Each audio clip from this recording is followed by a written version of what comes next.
Yang pertama sebelum saya mau bertanya, saya hanya mengkritisi dulu judul daripada seminar ini, yaitu Allah versus Mammon. Secara literal, versus ini kan melawan. Jadi kalau kita artikan berarti Allah melawan Mammon.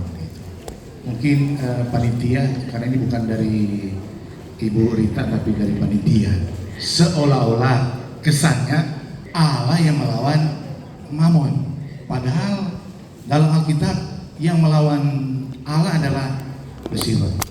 Terima kasih. Ya, baik, kan, baik, terima kasih. Saya Tapi kan juga bisa tadi sebenarnya sudah meluruskannya. Ya. Yang dimaksud Mammon di sini adalah dewa pesugihan, dewa kekayaan. Jadi tidak boleh ada dua tuan. Tuan kita Allah saja, jangan ada dewa Mammon. Jadi sebenarnya nggak terlalu salah Bapak. Saya hanya mengkritisi saja. Oke. Karena kan tadi saya bilang kesannya Allah yang melawan Mammon begitu. Ya seperti itu. Kemudian sehubungan dengan materi ini, saya juga sebagai dosen di Sekolah Tinggi Alkitab di Moskow. Jadi saya mau mengambil dasar hermeneutik. Bisa Bu ya? Nah, boleh silakan. Oke. Tadi kan Ibu memang banyak sekali ini topik-topik sehingga sangat panjang, dan mungkin saya hanya menghubungkan saja mengkaitkan pertanyaan-pertanyaan ini. Yaitu yang pertama adalah persepuluhan dan wasul.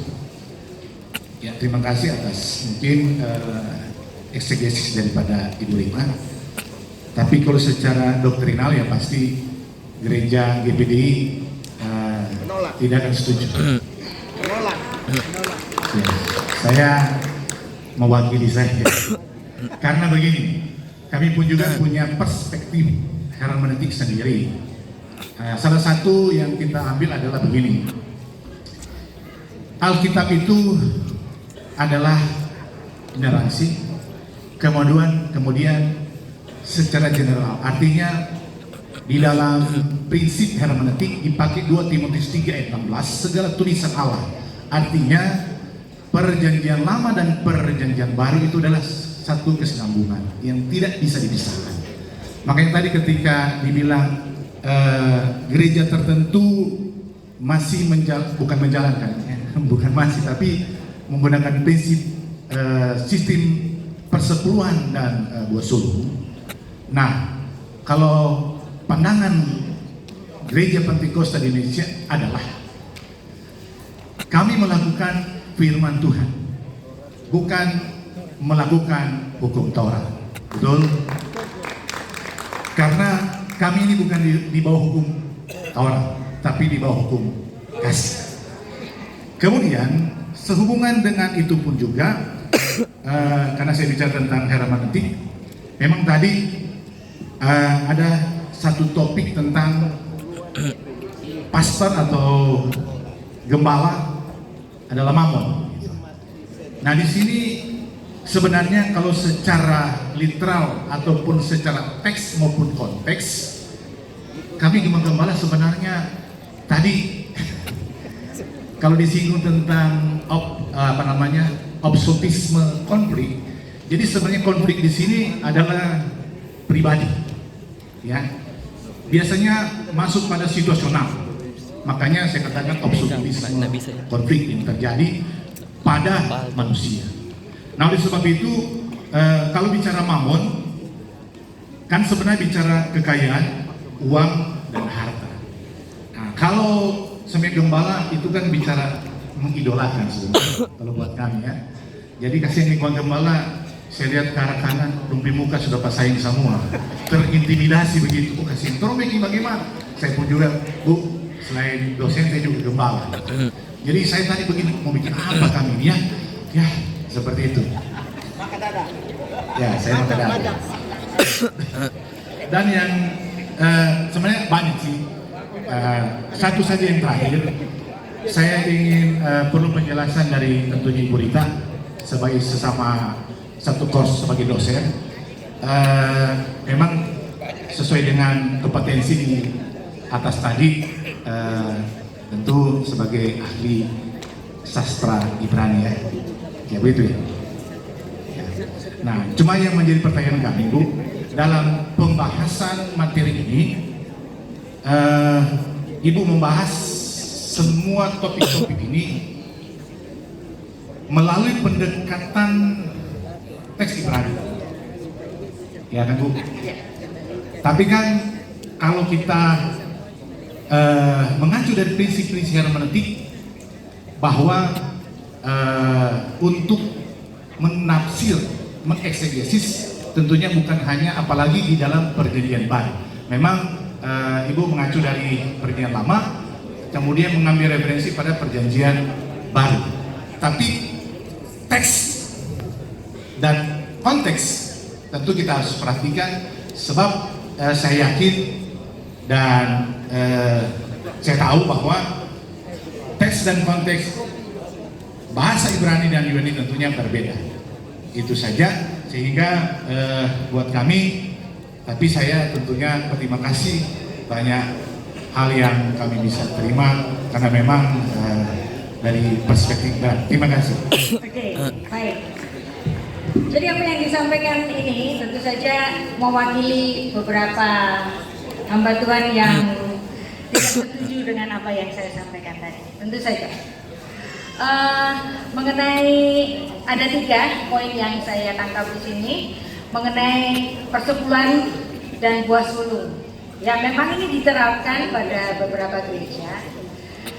Tadi sebenarnya sudah saya sampaikan, saya tidak keberatan dengan istilah persepuluhan dan istilah buah sulung. Saya tidak keberatan. Yang menjadi keberatan adalah ketika persepuluhan itu disampaikan dengan ancaman Maleakhi pasal 3.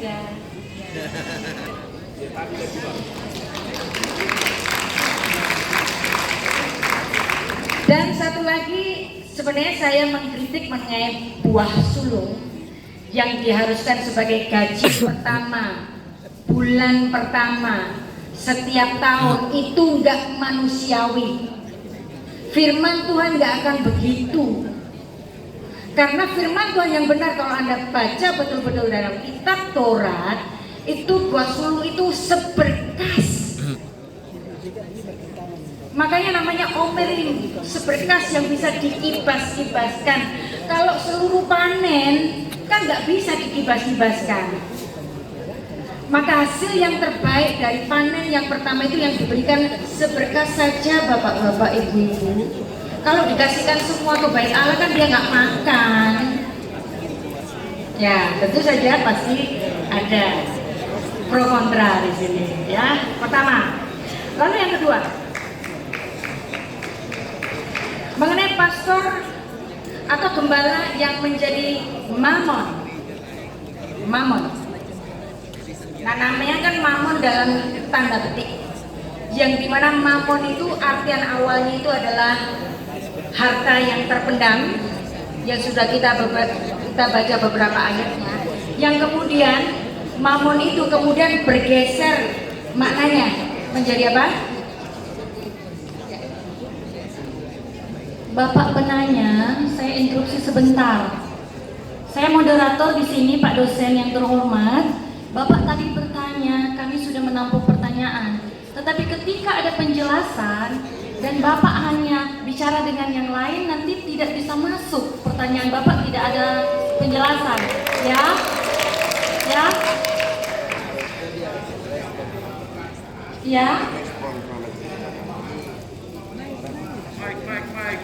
Ya, maksud saya, Ibu Rita tadi kembali mengungkapkan, tetapi saya memperhatikan Bapak hanya balik belakang untuk bicara dengan sesama. Jadi maksudnya begini, kalau seandainya ada jawaban dari Ibu, mau ya didengarin supaya tidak ada yang miss seperti itu. Iya ya, Pak ya. Ya, kita lagi belajar mental dan moral seperti itu. Terima kasih. Baik, yang kedua tadi sudah. Lalu sekarang yang ketiga. Eh, Orang banyak melihat saya membahas segala sesuatu dari naskah Ibrani, dan saya bahkan kalau membacakan Perjanjian Baru, walaupun saya tahu Perjanjian Baru itu ditulis dalam bahasa Yunani, kadang-kadang memang saya membaca naskah Ibraninya. Nah, ini tentu saja ada maksudnya. Walaupun Perjanjian Baru itu ditulis dalam bahasa Yunani, dan tentu saja ini perbedaan hermeneutika. Jadi perbedaan hermeneutika itu kita pandang sebagai perbedaan hermeneutika, dan tafsir-tafsir itu ada banyak. Orang Yahudi melihat perbedaan tafsir itu biasa. Orang Yahudi mengatakan Shittim Panim LaTorah, bahwa Torah itu memiliki 70 wajah. Satu ayat itu bisa ditafsirkan dalam artian A, bisa dalam artian B, bisa dalam artian C, dan seterusnya, bahkan bisa memiliki 70 wajah. Jadi kalau tadi saya menyampaikan suatu hermeneutika dalam eksegesis Pardesnya orang Yahudi, itu adalah salah satu hermeneutika. Tentu saja ada hermeneutika yang lain. Nah, kenapa saya memperkenalkan satu bentuk hermeneutika eksegesis Yahudi Pardes? Karena penulis Perjanjian Baru, walaupun Perjanjian Baru itu ditulis dalam bahasa Yunani, tetapi yang nulis itu adalah orang-orang Yahudi. Yang nulis bukan orang Yunani.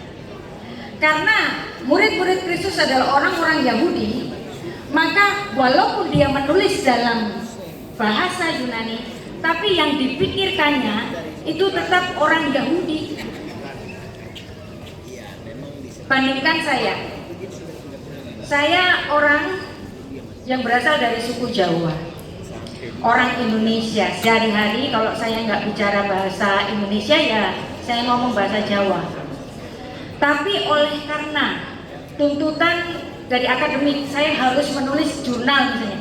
Jurnal saya tulis dalam bahasa Inggris.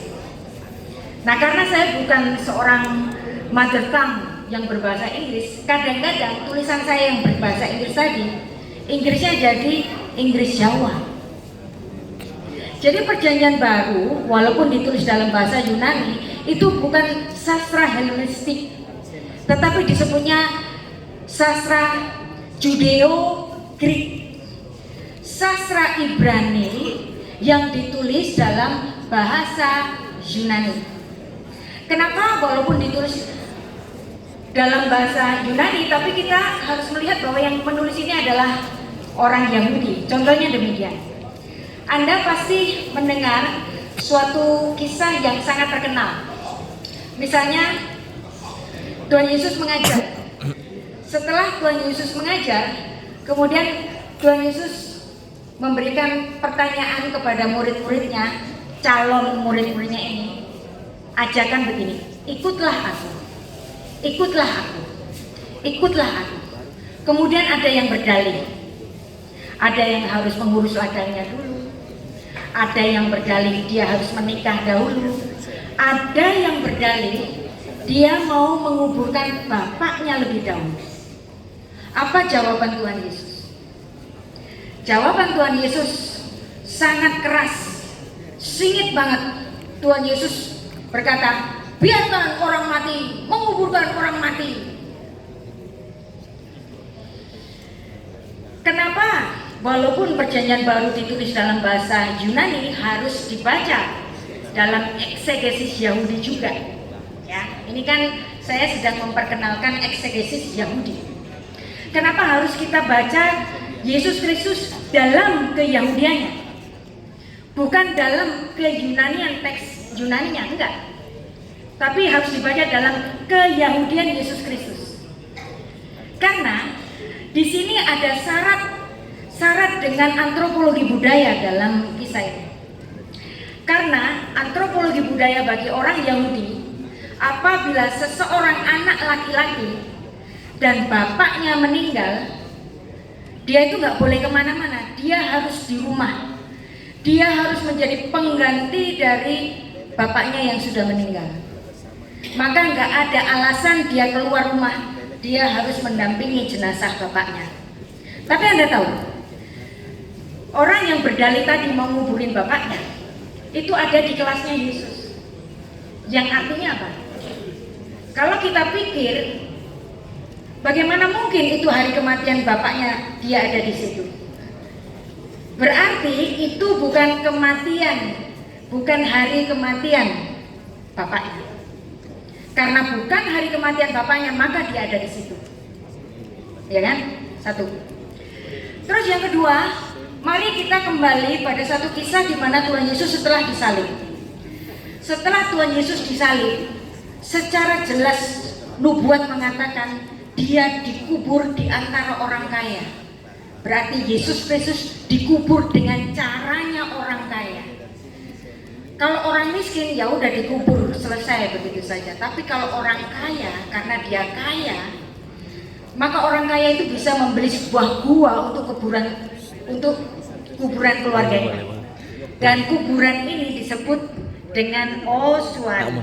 Maka Tuhan Yesus ketika dia masuk, dia sudah meninggal, terus kemudian dimasukkan ke dalam kubur itu. Kuburnya berupa apa? Kuburnya berupa gua. Kenapa berupa gua? Karena di gua itu sedianya mayat akan ditinggalkan 3 tahun atau 4 tahun sampai nanti dengan rempah-rempah tertentu, supaya nanti ketika dagingnya, kulitnya itu benar-benar terpisah dari tulangnya, kemudian beberapa tahun kemudian tulang-tulangnya itu dikumpulkan kembali. Nah, ini namanya secondary burial. Secondary burial. Jadi ada penguburan pertama, ada penguburan kedua. Nah, dari latar belakang antropologi budaya Yahudi ini, jadi ini hermeneutika yang beda. Mungkin hermeneutika saya berbeda dengan Bapak, berbeda dengan yang lain, tapi ini hermeneutika dengan mendasarkan antropologi budaya. Jadi, kenapa si calon murid tadi mengatakan bahwa izinkan aku menguburkan bapakku? Tuhan Yesus sedang tidak membatalkan hukumnya sendiri, hormatilah orang tua, tidak. Tetapi apa? Tuhan Yesus tahu bahwa dalam adat istiadatnya orang Yahudi, seorang anak laki-laki ketika bapaknya meninggal, dia harus berada di rumahnya. Tetapi di sini ada di kelas. Berarti bapaknya bukan mati pada hari itu, tetapi sudah bertahun-tahun sebelumnya. Penguburan yang dimaksud oleh si calon murid ini adalah secondary burial, yaitu ossuary, masuk di peti ossuary. Maka kalau kita pernah menemukan kisah dokumenter ya, dalam makam Talpiot atau yang lain, kan ditemukan ada ossuary dari peti matinya Kayafas atau yang lain-lain. Itu adalah tulang belulang yang dikumpulkan setelah mayat dibiarkan bertahun-tahun ada di gua itu, kemudian ditaruh di peti ossuary. Nah, bagi Tuhan Yesus, bapakmu sudah mati 4 tahun yang lalu misalnya, dan biarkan orang mati menguburkan orang mati. Itu urusannya profesional. Kalau di tempat saya ada heaven, ada grand heaven, terus ada apa lagi? Ada San Diego. Kalau di Manado ini apa?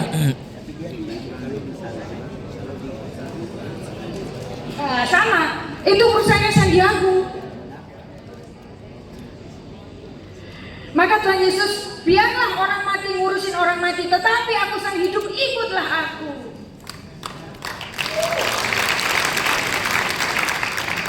Beda sekali bukan kalau kita melihat hermeneutika dari eksegesis Yahudi ini. Nah, makanya perbedaan tafsir tentu saja ada.